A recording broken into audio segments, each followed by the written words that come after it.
Hi guys, this is Fatima Khan. Today we will study about renal physiology overview of kidney chapter 46. Now, introduction. Excretion is the process by which the unwanted substances and metabolic waste are eliminated from the body. Excretion एक वो process है जिसमें body से जो metabolic waste होते हैं और जो अनवांटेड सब्सटेंसेस होते हैं वो एलिमिनेट होते हैं, एक्सक्रीट आउट होते हैं, बॉडी से बाहर निकलते हैं या फिर उसको कह सकते हैं कि खारिज होते हैं. A large amount of waste materials and carbon dioxide are produced in the tissues during metabolic process. Metabolic process के दौरान बॉडी से बहुत बड़े अमाउंट में वेस्ट मटेरियल्स और कार्बन डाइऑक्साइड बनती है टिश्यूज से. तो in addition residue of undigested food, heavy metals, drugs, toxic substances and pathogenic organisms like bacteria are also present in the body. और इसी के साथ साथ जो हमारा अनडाइजेस्टेड फूड होता है उसके residue, heavy metals, drugs, toxic substances and pathogenic organisms जैसे कि बैक्टीरिया वो भी बॉडी के अंदर प्रेजेंट होते हैं. All these substances must be removed to keep the body in healthy condition. Body को हेल्दी कंडीशन में रखने के लिए ये जितने भी हमने भी सब्सटेंसेस पढ़े हैं इनका रिमूव होना ज़रूरी है. Various systems organs in the body are involve in performing the excretory function. Excretory function को परफॉर्म करने के लिए बॉडी में बहुत सारे तरह के सिस्टम्स और ऑर्गन्स होते हैं जो कि एक्सक्रीटरी फंक्शन परफॉर्म करते हैं. देखते हैं कि वो कौन कौन से हैं. First, renal system. Renal system क्या होता है? वो बॉडी से जो होता है मतलब जो पानी होता है, वेस्ट वाटर होता है, वेस्ट प्रोडक्ट्स होते हैं और कुछ हार्मफुल फॉरेन सब्सटेंसेस होते हैं वो यूरिन के थ्रू एक्सक्रीट आउट हो जाते हैं. Next, digestive system excretes food residue in the form of faeces. Some bacteria and toxic substances are also excreted through faeces. Digestive system क्या करता है? जो हमारा बचा हुआ फूड है, फूड रेजिड्यू है, उनको फेसेस की या फिर स्टूल की फॉर्म में एक्सक्रीट आउट कर देता है. और कुछ बैक्टीरिया टॉक्सिक सब्सटेंस होते हैं उनको भी फेसेस के थ्रू एक्सक्रीट आउट कर देता है. Third, lungs remove carbon dioxide and water. Lungs से कार्बन डाइऑक्साइड और वाटर वेपर्स रिमूव होते हैं. स्किन क्या करती है? ये वाटर को, सॉल्ट्स को और कुछ वेस्ट होते हैं उनको एक्सक्रीट आउट करती है और इसी के साथ साथ बॉडी से हीट को भी रिमूव करती है.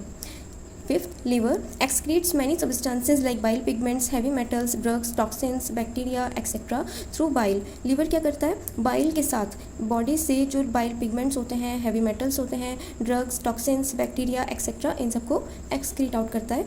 Although various organs are involved in removal of waste from the body, their excretory capacity is limited. मतलब हालांकि बॉडी में बहुत सारे अदर ऑर्गन्स इन्वॉल्व होते हैं जो बॉडी से वेस्ट को रिमूव करते हैं, लेकिन उनके एक्सक्रीटरी कैपेसिटी जो होती है वो लिमिटेड होती है. But renal system or urinary system has maximum excretory capacity and so it plays a major role in homeostasis. renal system या फिर urinary system की excretory capacity maximum होती है, सबसे ज़्यादा होती है. तो ये जो होता है और ये जो homeostasis है उसमें भी major role play करता है. homeostasis क्या है? homeostasis है a state of balance among all the body systems needed for the body to survive and function correctly. Body के अंदर जितने भी फंक्शन है और बॉडी जिससे कि सर्वाइव कर पाए, मतलब कि बॉडी का एग्जिस्टेंस या वजूद बना रहे, तो उसमें जितने भी सिस्टम्स इन्वॉल्व होते हैं वो सब बैलेंस में रहें. तो ये होता है होम्योस्टेसिस. और किडनी जो है, रीनल सिस्टम जो है, ये इसमें बहुत मेजर रोल प्ले करती है, बड़ा रोल प्ले करती है. नाउ रीनल सिस्टम में क्या क्या आता है? Renal system includes first a pair of kidneys, second ureters, third urinary bladder, fourth urethra. Kidney produce the urine. Ureter transport the urine to urinary bladder. Urinary bladder stores the urine until it is voided, emptied. Urine is voided from bladder through urethra. Kidney क्या करती है? Kidney urine को produce करती है, बनाती है. Ureters क्या करते हैं? उसको यूरिन को ब्लैडर तक उसको लेके जाते हैं, ट्रांसपोर्ट करते हैं यूरिन को. Urinary bladder stores the urine until it is voided और एम्प्टीड. यूरिनरी ब्लैडर जो है वो जब तक कि वो यूरिनरी ब्लैडर एम्प्टीड नहीं हो जाता, खाली नहीं हो जाता, तब तक यूरिन को होल्ड करके रखता है, स्टोर करके रखता है. Urine is voided from bladder through urethra. और यूरेथ्रा के थ्रू यूरिन जो है वो ब्लैडर से खाली हो जाता है. और नेक्स्ट है फंक्शंस ऑफ किडनी. बट इससे पहले मैं आपको एक बार इसका डायग्राम दिखा देती हूँ.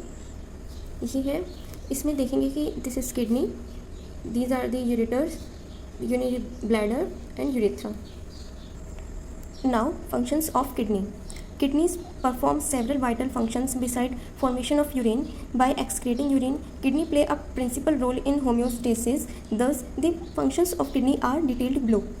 किडनी जो है वो बहुत सारे वाइटल फंक्शंस परफॉर्म करती है, मतलब यूरिन फॉर्मेशन के अलावा और भी फंक्शंस परफॉर्म करती है किडनी. जैसे कि यूरिन का एक्सक्रीशन, मतलब यूरिन को एक्सक्रीट आउट करना, और इसके साथ साथ मतलब ये मेन रोल प्ले करती है होम्योस्टेसिस में।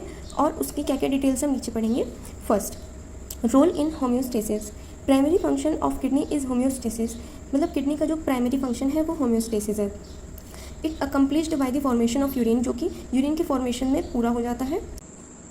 During the formation of urine, kidney regulate various activities in the form of in the body which are concern with homeostasis, मतलब यूरिन के फॉर्मेशन के दौरान किडनी जो होती है बहुत सारी एक्टिविटीज़ को कंट्रोल करती है जो कि होम्योस्टेसिस से कंसर्न करती हैं। जैसे फर्स्ट है excretion of waste products. Kidney excrete the unwanted waste products which are form during metabolic activities. Kidney जो होती है, मतलब जो मेटाबॉलिक एक्टिविटीज़ होती हैं उनके दौरान जो अनवांटेड वेस्ट प्रोडक्ट्स बनते हैं किडनी उनको एक्सक्रीट आउट करती है। जैसे कि इसमें ए पार्ट दिया हुआ है यूरिया। यूरिया क्या है, ये अमीनो एसिड का जो मेटाबॉलिज्म होता है उसका एंड प्रोडक्ट है। और बी है यूरिक एसिड, जिसमें कि न्यूक्लिक एसिड के मेटाबॉलिज्म की एंड प्रोडक्ट है। सी क्रेटिनिन, इसमें क्या होता है जो मसल्स का मेटाबॉलिज्म होता है ये उसका एंड प्रोडक्ट है। थर्ड डी है bilirubin, and product of haemoglobin degradation. जब हीमोग्लोबिन का डिग्रेडेशन होता है तब बिलीरुबिन बनता है, ये उसका एंड प्रोडक्ट है। ई है and product of metabolism of other substances, और कुछ अदर सब्सटेंसेस होते हैं उनका जब मेटाबॉलिज्म होता है तब बनते हैं। Kidney also excrete harmful foreign chemical substances such as toxins, drugs, heavy metals, pesticides etcetera. Kidney जो होती है वो जो हार्मफुल फॉरेन केमिकल सब्सटेंसेस होते हैं जैसे कि toxins, drugs, heavy metals, pesticides, इनको भी एक्सक्रीट आउट करती है। Second, maintenance of water balance. Kidneys maintain the water balance in the body by conserving water when it is decrease and excreting water when it is excess in the body. Kidney जो होती हैं वो water balance में एक water balance maintain करके रखती हैं body के अंदर। जब पानी को कंजर्व करती हैं किडनी जब बॉडी के अंदर पानी की कमी होती है, और जब बॉडी के अंदर पानी ज़्यादा एक्सेस में होता है तो किडनी जो होती है उसको एक्सक्रीट आउट करती है। This is an important process for homeostasis, और ये होम्योस्टेसिस के लिए एक इम्पॉर्टेंट प्रोसेस है। Third, maintenance of electrolyte balance. Maintenance of electrolyte balance specially sodium is in relation to water balance. और क्या किडनी क्या करती है, ये भी एक सब होम्योस्टेसिस के पार्ट चल रहे हैं। तो होम्योस्टेसिस में क्या होता है, इलेक्ट्रोलाइट का भी बैलेंस किया जाता है, खासकर सोडियम का in the relation to water balance. Kidney retain sodium if the osmolarity of body water decreases. Kidney क्या करती है, सोडियम को रोक लेती है जब बॉडी की जो ऑस्मोलैरिटी है वो डिक्रीज हो जाती है। तो ऑस्मोलैरिटी है क्या, कि जब water by body water decreases, मतलब बॉडी के अंदर जो फ्लूइड है, जो ब्लड है वो गाढ़ा हो जाता है, तो उसकी ऑस्मोलैरिटी डिक्रीज होगी, तो मतलब वो गाढ़ा हो जाएगा बॉडी के फ्लूइड्स। तो तब उस टाइम किडनी जो है वो सोडियम को रोक लेगी, उसको रिटेन कर लेगी। And eliminate sodium when osmolarity increase. जब बॉडी का गाढ़ापन कम होगा, बॉडी के फ्लूइड्स का गाढ़ापन कम होगा, उस टाइम सोडियम को एलिमिनेट करेगी। Fourth, maintenance of acid base balance. The pH of blood and body fluid should be maintain with in narrow range for healthy living. मतलब हेल्दी लिविंग के लिए जो हमारा ब्लड का pH है, जो बॉडी फ्लूइड्स हैं, वो सब नैरो रेंज में मेंटेन रहने चाहिए।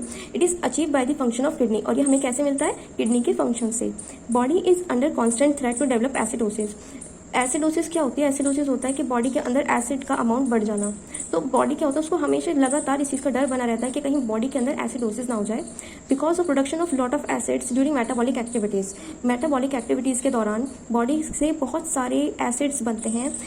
ऐसा इसलिए डर बना रहता है क्योंकि बहुत सारे एसिड बनते हैं मेटाबॉलिक एक्टिविटीज़ के दौरान। However, it is prevented by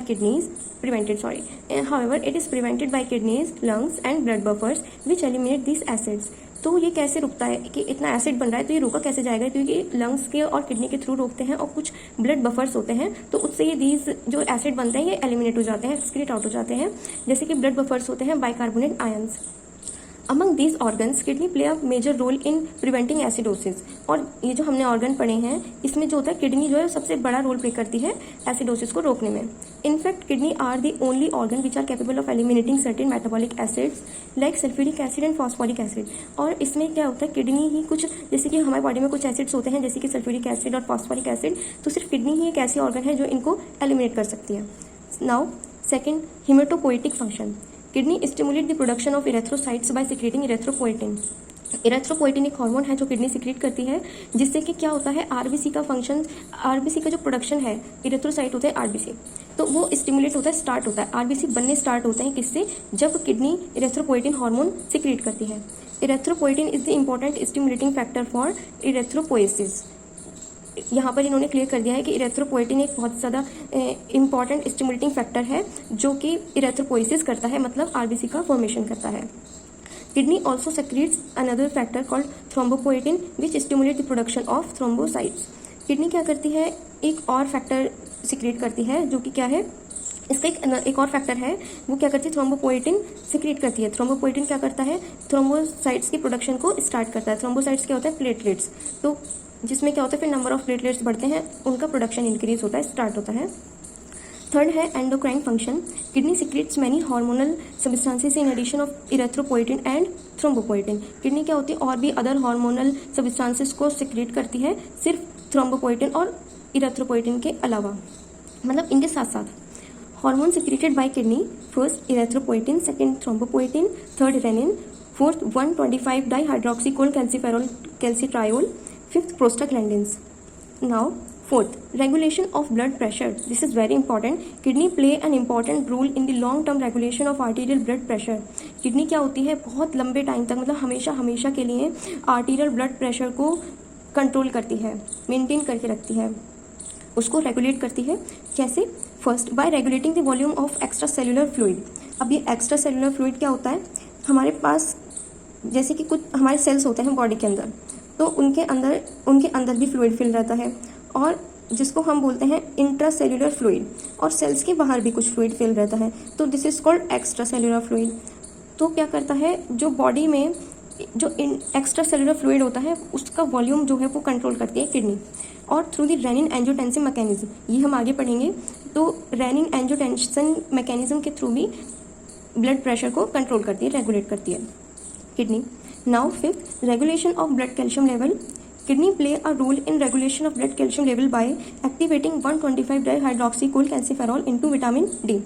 kidney जो होती है वो ब्लड कैल्शियम लेवल को भी कंट्रोल करती है, उसमें भी एक रोल प्ले करती है। जैसे कैसे, मतलब कैसे करती है वो, क्या एक 125 डाइहाइड्रोक्सीकोल कैल्सिफेरॉल को विटामिन डी में कन्वर्ट करती है, उसको एक्टिव फॉर्म में लाती है।